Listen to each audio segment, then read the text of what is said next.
बुरा करने से बुरा ही होता है। एक बुढ़िया थी, उसका एक ही बेटा था। वो हमेशा यही सपने देखती थी कि उसकी बेटे का विवाह होगा तो बेटा और बहू दोनों मिलकर उसकी बहुत सेवा करेंगे और उसे घर का भी काम नहीं करना पड़ेगा। धीरे धीरे वह दादी बन जाएगी और उसका घर स्वर्ग बन जाएगा। आखिरकार वह दिन भी आ गया जब बुढ़िया के बेटे का विवाह बड़ी धूमधाम से हुआ। वह दादी भी बन गई, लेकिन संयोग से उसका कोई भी सपना पूरा नहीं हुआ। बुढ़िया का बेटा तो सुबह काम पर चला जाता और पोता स्कूल चला जाता, तब बहू उसके साथ बहुत बुरा व्यवहार करती। बहू बुढ़िया से घर में झाड़ू लगवाती, जूठे बर्तन साफ करवाती और टूटे फूटे बर्तनों में उसे भोजन देती।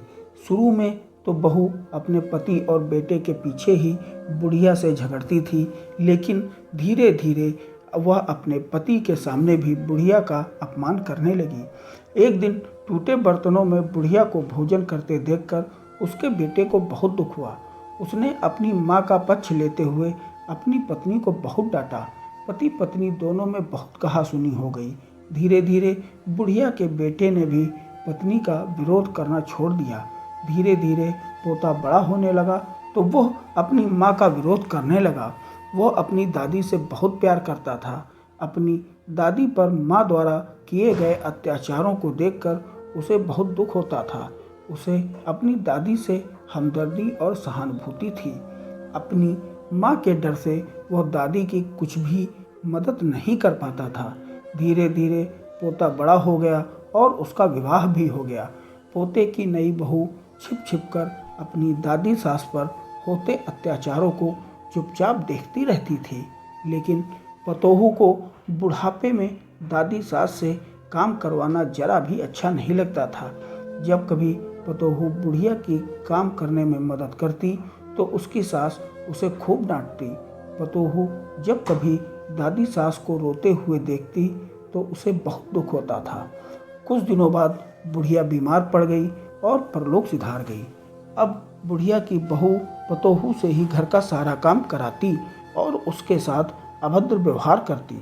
जब पतोहू ने देखा कि उसकी दादी सास की तरह ही उस पर अत्याचार कर रही हैं तो उसने बदला लेने की ठान ली। वह भी अपनी सास से वैसा व्यवहार करने लगी जैसा व्यवहार उसकी सास अपनी सास से करती थी।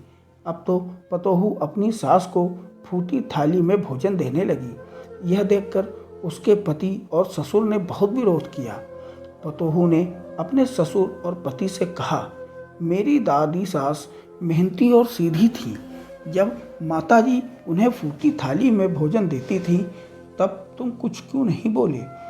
उन पर होने वाले अत्याचारों को तुम दोनों चुपचाप देखते रहे, तब क्या तुम्हारे मुंह पर ताला पड़ गया था?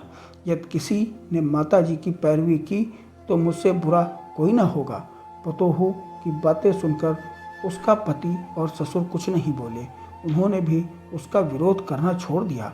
ससुर को अपनी पत्नी के साथ अभद्र व्यवहार देखकर बहुत गुस्सा भी आता था। जब ससुर पतोहू को डांटने लगे तो वह उनके साथ भी अभद्र व्यवहार करने लगी। सास ससुर अकेले में बैठकर अपने सुख दुख की बातें करते और यही सोचते थे कि जैसी करनी वैसी भरनी। दोस्तों, कहानी पसंद आई हो तो हमारे चैनल को सब्सक्राइब करें और लाइक करें। धन्यवाद।